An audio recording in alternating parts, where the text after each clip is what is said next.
এই যে খেপেছিল পদত্যাগ করব না, দেখি কে কি করে, সুপ্রিম কোর্টে যাব।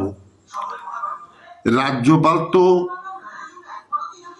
পশ্চাৎ দেশে একটা লাঠি দিয়ে বিদায় করে দিল, মন্ত্রিসভা ভেঙে দিল। এবার কি হবে? কি আর হবে? যার দোকান কাটা তার আর লজ্জা কি?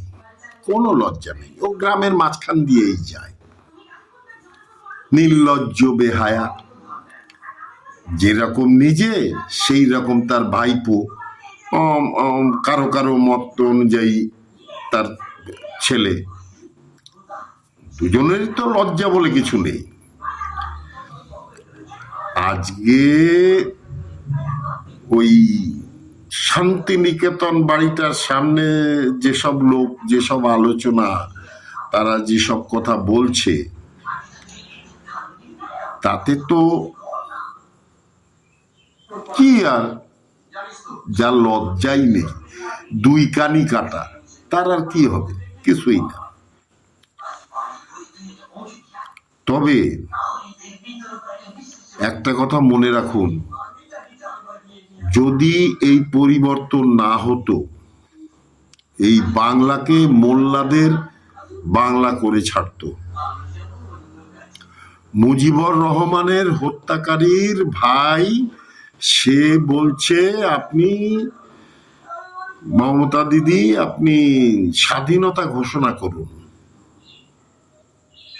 কদিন আগে ওই চাচা ইউনিস, সে ওই 7 সিস্টার নিতে চেয়েছিল, আর এই বাঞ্চোত শুয়োরের বাচ্চা এ মমতা দিদিকে উস্কাচ্ছে, দিদি তুমি স্বাধীনতা ঘোষণা করো, আমরা তোমার পাশে আছি। শালা সব ভারতীয় যদি বর্ডারে যে মোতা শুরু করে, তো ভেসে তো সমুদ্রে চলে যাবি তোরা। কোনো দেশকে অপমান করে বলছি না, এটা আমাদের দেশকে অপমান করেছে, তাই তার প্রতিবাদে এই কথাটা বলতে বাধ্য হচ্ছি। ভারতকে ওরা কি মনে করে? আরে তোদের জন্মদাতা পিতা, যারা তোর মাকে রেপ করেছে, তার সাথে পিরিত মারছিস, নাং ধরেছিস পাকিস্তানকে, তোরা শালা শুয়ারের বাচ্চা, তোরা আবার ভারতকে ভাগ করবে। কাকে নিয়ে? মমতা বানুকে নিয়ে। নিয়ে যা না ভাই, নিয়ে যে হালালা কর, সবাই মিলে, সবাই মিলে হালালা কর, নিয়ে যা। আমরা বিদায় করে, জনগণ তো বিদায় করে দিয়েছে, এবার তোরা নিয়ে যে হালালা করে শুদ্ধ করে, তোরা ওই যে কে একজন বিয়ে করতে চেয়েছিল, শাদি করে গিয়া, তো করে নে ভাই শাদি, যা, সাথে ওর ছেলেটাকেও নিয়ে যা। কে বলে ভাইপো, কে বলে ছেলে জানি না, নিয়ে যা।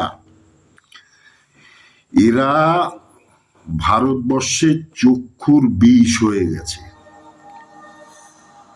এদের ঘৃণা করছে মানুষ। এই বাড়ি কি শান্তিনিকেতন, লজ্জাও করে না। কবিগুরুর একটা সুন্দর শিক্ষা প্রতিষ্ঠানের স্থানের নামে এই চোরের বাড়ি করেছে। ছি ছি ছি ছি, নির্লজ্জ কতটা হতে পারে মানুষ। তবে কাল যে ঘটনাটা ঘটেছে, খুব বাজে কাজ করেছে, এর উপযুক্ত সাজা হওয়া উচিত, সে যেই হোক, মমতা ব্যানার্জি হোক আর অভিষেক বন্দ্যোপাধ্যায় হোক, জনতার হাতে যেন ছেড়ে দেয়, প্রমাণ দিয়ে জনতার হাতে ছেড়ে দিক।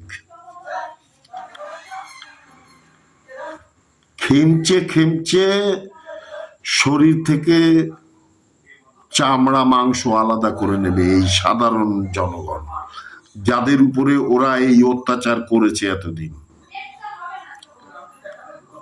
এই মমতা ব্যানার্জি আর অভিষেক ব্যানার্জি, এরা চেয়েছিল একটা সাম্প্রদায়িক দাঙ্গা বাঁধাতে, পশ্চিমবঙ্গকে ভারতকে অশান্তির মাঝখানে ফেলতে।